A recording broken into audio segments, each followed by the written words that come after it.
आज की कक्षा में हम भूमिका अर्थात रोल के बारे में अध्ययन करेंगे। तो भूमिका जो है वो प्रत्येक परिस्थिति से जुड़ी होती है। परिस्थिति का तात्पर्य पद से होता है और उस पद से संबंधित जो कार्य हैं वही भूमिका कहलाते हैं। तो परिस्थिति का जो गत्यात्मक पहलू है, जो गतिशील पहलू होता है, जो वर्किंग पार्ट होता है, वही क्या कहलाता है? भूमिका कहलाता है। जैसे राम और राम के द्वारा किए गए कार्य राम की भूमिका कहलाएंगे। तो परिस्थिति का गतिशील पक्ष, परिस्थिति एक स्थिर पक्ष है और उसी का जो गतिशील पक्ष है वही भूमिका कहलाता है समाजशास्त्रीय भाषा में। तो समाजशास्त्रीय भाषा में परिस्थिति को धारण करने के पश्चात उससे संबंधित कार्यों का निर्वहन या उससे संबंधित कर्तव्यों का निर्वहन भूमिका कहलाता है। तो परिस्थिति एक पद है और उस पद से संबंधित जो कार्य हैं वो भूमिका कहलाते हैं। तो हम देख सकते हैं कि परिस्थिति का जो गतिशील या परिस्थिति जब व्यवहारिक हो जाती है तो उसी का व्यवहारिक जो पक्ष होता है वो उसको हम भूमिका कहते हैं। परिस्थिति पद को कहते हैं और पद को धारण करने के बाद उस पद से संबंधित जो कार्य होती है उसी को हम भूमिका कहते हैं। तो जैसे ही हम कोई पद धारण करते हैं तो उस पद से संबंधित कुछ सुविधाएं और विशेषाधिकार का हम उपभोग करते हैं और उसका उपभोग करते हुए हम अपने कार्यों का संचालन करते हैं। कहने का तात्पर्य यदि कोई व्यक्ति कलेक्टर बनता है तो कलेक्टर बनने के साथ साथ उसको कुछ विशेषाधिकार मिल जाते हैं, अधिकार मिल जाते हैं और कुछ सुविधाएं भी दी जाती है।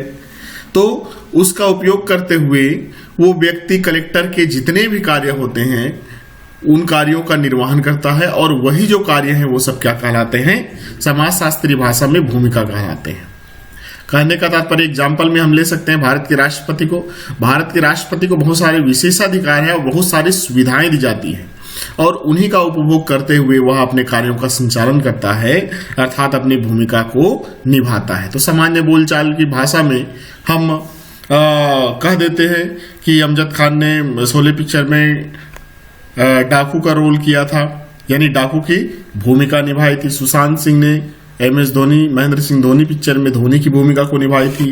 इरफान खान ने मिल्खा सिंह की भूमिका निभाई थी। तो उस व्यक्ति के भूमिका को धारण करने के बाद उसके रोल को प्ले किया जाता है, रोल को निभाया जाता है। ठीक है, तो वह भूमिका कहलाती है, भूमिका कहलाती है।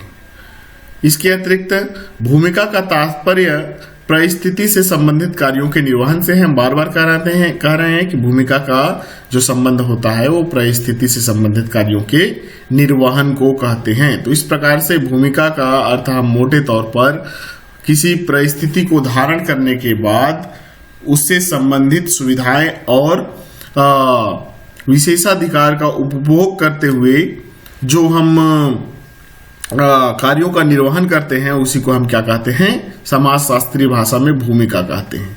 जैसे कि रामायण के लीला में कोई व्यक्ति राम के रोल का निर्वहन करता है, अर्थात व्यक्ति तो राम नहीं होता है किंतु वह राम का पद धारण करता है और पद धारण करने के बाद राम की जो भूमिका है यानी राम के जो कार्य हैं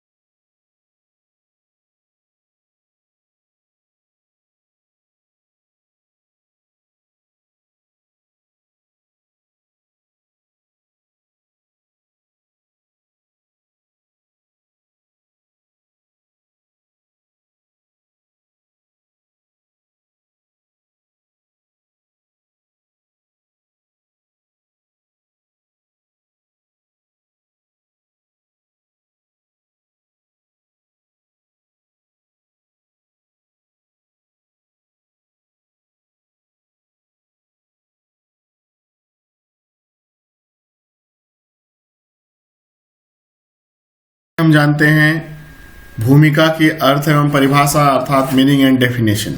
तो भूमिका को परिभाषित बहुत सारे समाजशास्त्रियों ने किया है, जिसमें एक पहले समाजशास्त्री हैं फेयरचाइल्ड। तो फेयरचाइल्ड क्या लिखते हैं कि किसी भी समूह में परिस्थिति धारण करने के पश्चात समूह द्वारा अपेक्षित कार्य यदि कोई व्यक्ति करता है तो वही अपेक्षित कार्य क्या कहलाता है, भूमिका कहलाता है। अर्थात तात्पर्य यह है कि किसी परिस्थिति को धारण करने के पश्चात उस समूह या समाज के लोग उससे जो अपेक्षा रखते हैं तो वही जो कार्य है वो क्या कहलाता है, भूमिका कहलाता है। अपेक्षित कार्य भूमिका कहलाता है। यानी समाज जो आकांक्षा रखता है, अपेक्षा रखता है उस व्यक्ति से, तो वह जो कार्य है वो अपेक्षित कार्य जो है वो भूमिका कहलाता है फेयरचाइल्ड के अनुसार। एलियट एवं मैरिट को हम देखेंगे तो उनके कोटेशन में हमें मिलता है कि परिस्थिति के अनुरूप कार्य, यानी कोई व्यक्ति परिस्थिति को धारण करता है तो परिस्थिति को धारण करने के बाद उसके अनुरूप जो भी कार्य उनको सौंपे होते हैं उन्हीं कार्य वही जो कार्य हैं वो इस परिस्थिति से संबंधित भूमिका कहलाते हैं। किंसले डेविस को हम देखेंगे तो किंसले डेविस के कोटेशन में हमें मिलता है कि भूमिका जो होता है वह आवश्यकताओं की पूर्ति करने का ढंग है। अर्थात समाज की आवश्यकताओं को पूर्ति करने के लिए समाज में बहुत सारे परिस्थिति बना हुआ है, अलग अलग परिस्थिति बना हुआ है, और अलग अलग परिस्थिति के माध्यम से भूमिका का निर्वहन करते हुए व्यक्ति क्या करता है, अपनी आवश्यकताओं की पूर्ति करता है। सार्जेंट लिखते हैं कि समूह के सदस्यों के प्रत्याशाओं के अनुरूप व्यवहार भूमिका है। फिर से इन्होंने फेयरचाइल्ड की तरह ही बातें की है। कहने का तात्पर्य है कि समूह के सदस्य के प्रत्याशाओं के अनुरूप कोई व्यक्ति अपनी परिस्थिति से संबंधित भूमिका का निर्वहन करता है, व्यवहार करता है, तो वही व्यवहार जो होता है वो क्या कहलाता है, वो भूमिका कहलाता है। तो कहने का तात्पर्य है कि समाज में बहुत सारे पद हैं, यदि किसी व्यक्ति समाज के इन पदों को धारण करता है तो समाज के व्यक्ति उससे ये अपेक्षा रखते हैं कि वो जो पद धारण किया है उससे संबंधित भूमिका का निर्वहन करे। मानो कोई व्यक्ति पटवारी बन जाता है, समाज में उसे पटवारी का पद मिल गया, तो वह पटवारी से संबंधित लोगों की आकांक्षाएं बढ़ जाती है कि वह जमीन का जो कागजात या दस्तावेज तैयार करेगा और उसको कृषकों को प्रदान करेगा। तो उस प्रकार की भूमिकाएं वह निभाता है पटवारी बनने के बाद, या कलेक्टर बनने के बाद वह जिले का पूरा प्रशासन का देखरेख करता है। लोग भी ऐसी अपेक्षा करते हैं कि सुशासन बनाए रहे, तो उन्हीं कार्यों का निर्वहन करते हैं। तो सारे समाजशास्त्रियों ने यही बताया है कि परिस्थिति को धारण करने के पश्चात उस पद से संबंधित जो भी कार्य होते हैं उसका निर्वहन व्यक्ति करता है, तो वही जो निर्वहन है वो क्या कहलाता है, भूमिका कहलाता है। अखबार निमकाप ने भी लिखा है कि विशिष्ट पद से संबंधित व्यवहार एवं प्रतिमानों का योग होता है। तो निश्चित रूप से जो भूमिका होता है वो किसी पद विशेष से संबंधित होता है, जिसके अनुरूप वो क्या करता है, व्यवहार करता है और प्रतिमानों को निर्वहन करता है। तो इस प्रकार से हमने देखा कि कोई भी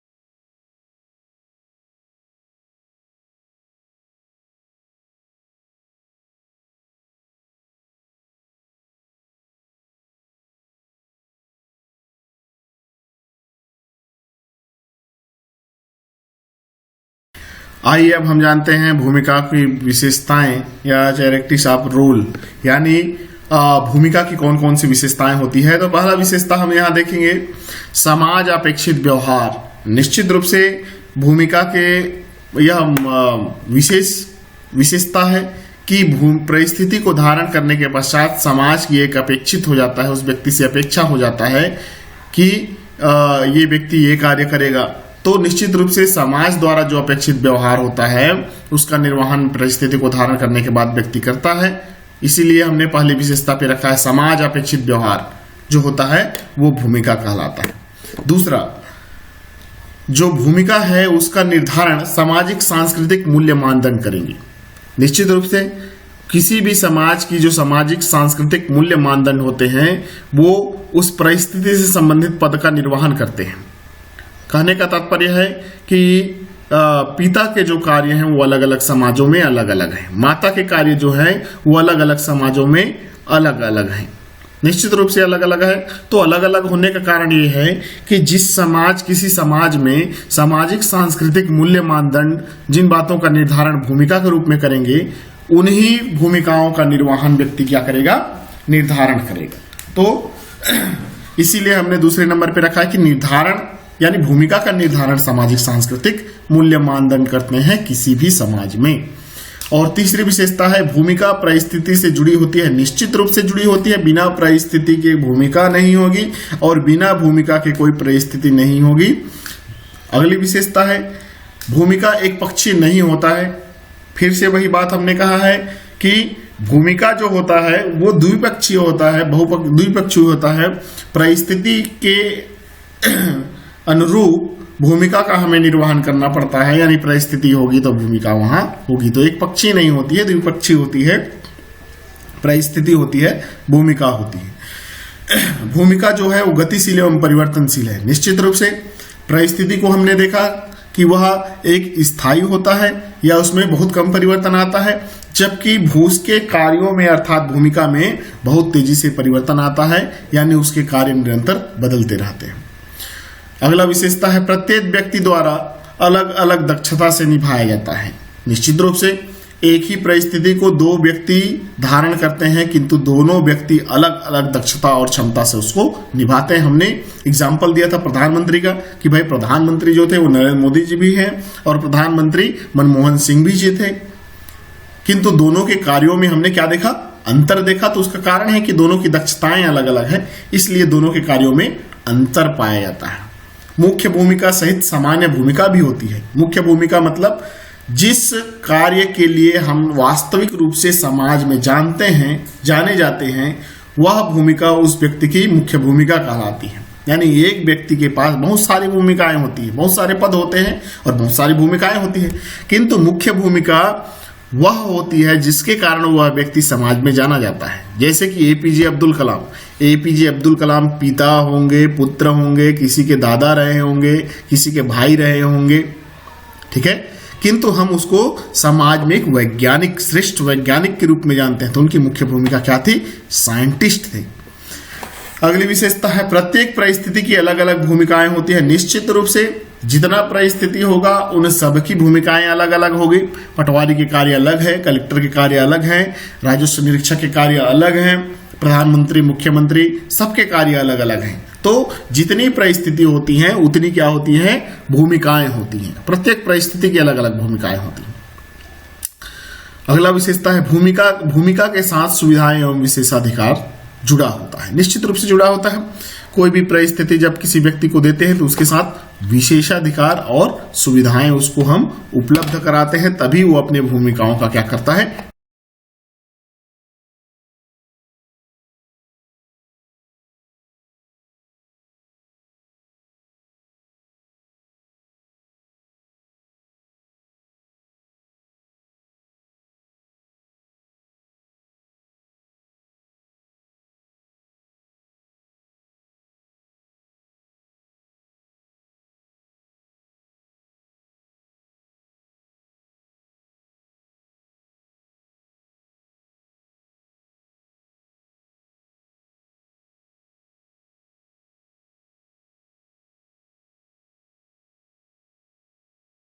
रॉबर्ट किंगमर्टन ने रोल इन स्टेटस नामक जो पुस्तक लिखी है उसमें उन्होंने कुछ अवधारणाएं भी दी है और उन अवधारणाओं को हम देखते हैं। तो पहला अवधारणा है भूमिका प्रतिमान की अवधारणा, अर्थात रोल सेट की अवधारणा। तो रोल सेट की अवधारणा क्या है, आइए देखते हैं। रोल सेट अर्थात भूमिका प्रतिमान हम कहते हैं। भूमिका प्रतिमान मतलब बहुत सारे भूमिकाओं का गुच्छा या बहुत सारे भूमिकाओं का समूह। मानो कोई व्यक्ति है जो डॉक्टर है, तो वह उसका परिस्थिति हो गया डॉक्टर का, किंतु एक परिस्थिति में उनकी परिस्थिति हो गई डॉक्टर, किंतु उस व्यक्ति का बहुत सारी भूमिकाएं हो गई। वह जो व्यक्ति है वह डॉक्टर मरीज के लिए भूमिका का निर्वहन करेगा, अस्पताल के प्रति भूमिका का निर्वहन करेगा, उनके संबंध नर्सों के साथ होंगे, यानी नर्स से संबंधित भूमिका का निर्वहन करेगा। वही व्यक्ति डॉक्टर की भूमिका का निर्वहन करेगा। वही व्यक्ति हॉस्पिटल के प्रबंधन का निर्वहन करेगा। वही व्यक्ति बाहर से आने वाले जो मेडिकल रिप्रेजेंटेटिव होते हैं उनकी भूमिका का निर्वहन करेगा। तो इस प्रकार से हम कह सकते हैं कि डॉक्टर का परिस्थिति धारण करने के पश्चात वह बहुत सारी भूमिका का निर्वहन करता है, अस्पताल के प्रति, मरीजों के प्रति, नर्स के प्रति, डॉक्टर के प्रति, प्रबंधन के प्रति, मेडिकल रिप्रेजेंटेटिव के प्रति। तो इस प्रकार एक परिस्थिति और उससे संबंधित बहुत सारी भूमिकाओं का जो समूह होता है वह भूमिका प्रतिमान कहलाता है, रोल सेट कहलाता है। ठीक है, तो इसी को हम कह रहे हैं भूमिका प्रतिमान अर्थात रोल सेट।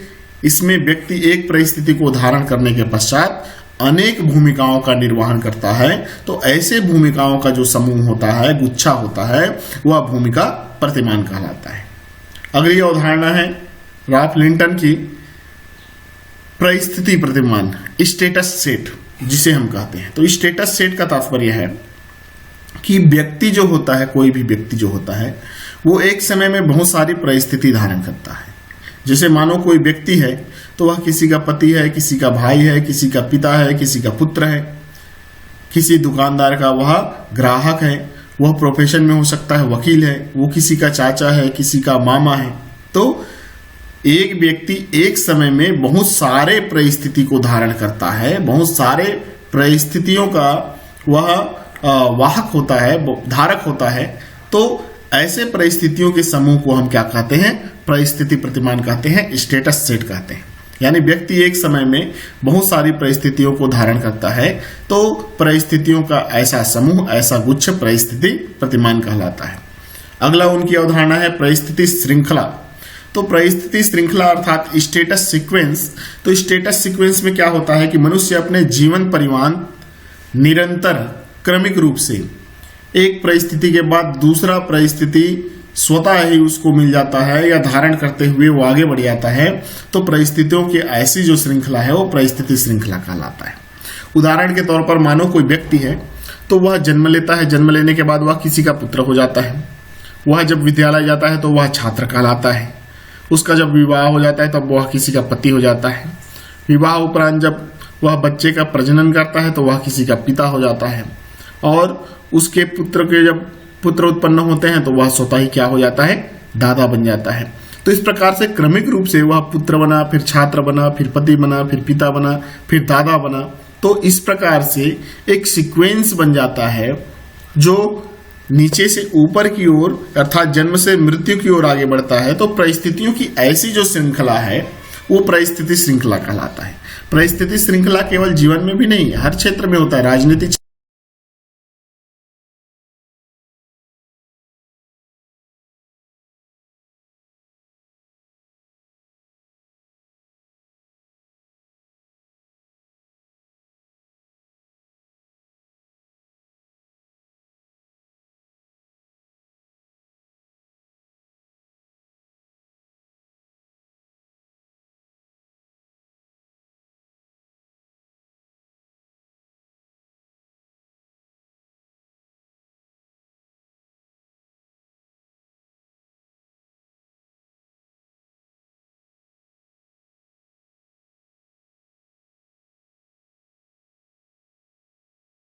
और भूमिका में संबंध।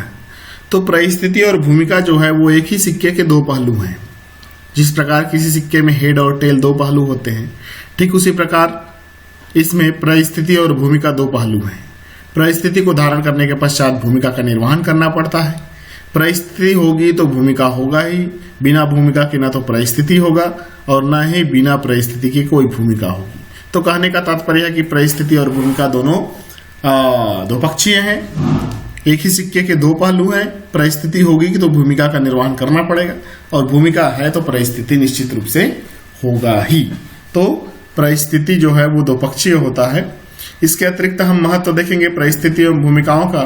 तो परिस्थिति एवं भूमिकाओं का पहला महत्व है कि यह व्यवस्था का निर्माण करता है, यानी समाज में व्यवस्था बनाता है, समाज की सिस्टम को बनाकर रखता है, व्यवस्था बनाकर रखता है।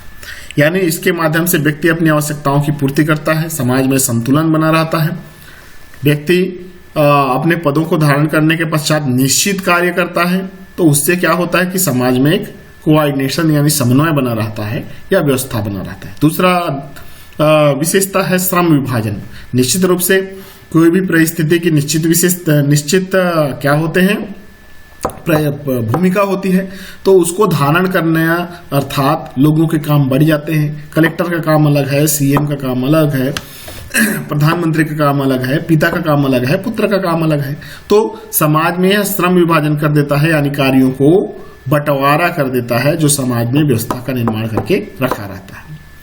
अगली विशेषता है कि सामाजिक नियंत्रण, यानी यह समाज में नियंत्रण बना के रखता है। इसका महत्व है कि यह समाज में व्यवस्था बना के रखता है, नियंत्रण बना के रखता है। नियंत्रण मतलब कंट्रोल करके रखता है कि हर व्यक्ति के कार्य बटे हुए हैं और उन कार्यों से, हर परिस्थिति के कार्यों से वो व्यक्ति आगे दूसरे के अधिकारों का हनन नहीं करता है।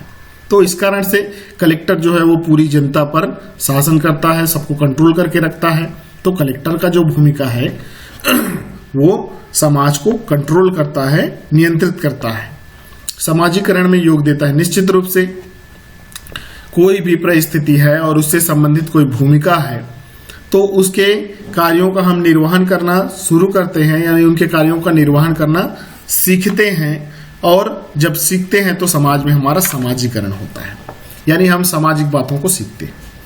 अगला है व्यक्ति क्या मार्गदर्शन करता है। निश्चित रूप से हर परिस्थिति की भूमिका निश्चित होती है, तो आगे हमें क्या कार्य करने हैं ये पहले से निर्धारित हैं, और निर्धारित हैं इसलिए हम भटकाव से बचते हैं। ये हमारा पल पल पर क्या करते हैं, मार्गदर्शक का काम करते हैं। इसके अतिरिक्त परिस्थिति और भूमिकाएं समाज की आवश्यकता है। निश्चित रूप से समाज में व्यवस्था बनाए रखने के लिए, समाज की आवश्यकताओं की पूर्ति करने के लिए परिस्थिति और भूमिका जैसे चीजों का वो बनाया गया है। तो यह समाज की आवश्यकता है, न कि परिस्थिति और भूमिका की। तो समाज को आवश्यकता है कि संतुलन बनाए रखना है, तो परिस्थिति और भूमिका को अच्छे से निर्वहन या अच्छे से बनाए रखना पड़ेगा। अगला है जागरूकता एवं उत्तरदायित्व की भावना। निश्चित रूप से परिस्थिति के कारण हम अपने अधिकारों के प्रति, अपने कर्तव्यों के प्रति जागरूक रहते हैं और अपनी भूमिका का निर्वहन समाज के अनुरूप बनाए रखने का हम प्रयास करते हैं। स्तरीकरण मतलब समाज जो है वो भूमिका के आधार पर या कार्यों के आधार पर अलग अलग स्तरों में बटा हुआ होता है। हर व्यक्ति के कार्य अलग अलग होते हैं। कलेक्टर ऊंचा होता है, उसके नीचे तहसीलदार होते हैं, उसके नीचे पटवारी होते हैं। तो समाज में एक स्तरीकरण बनता है, और यही जो स्तरीकरण है वो हमें ऊपर बढ़ने का प्रेरणा भी देता है कि हम क्या प्रयत्न करेंगे तो कौन सा पद हमको प्राप्त मिल सकता है, हम कैसे कार्य करेंगे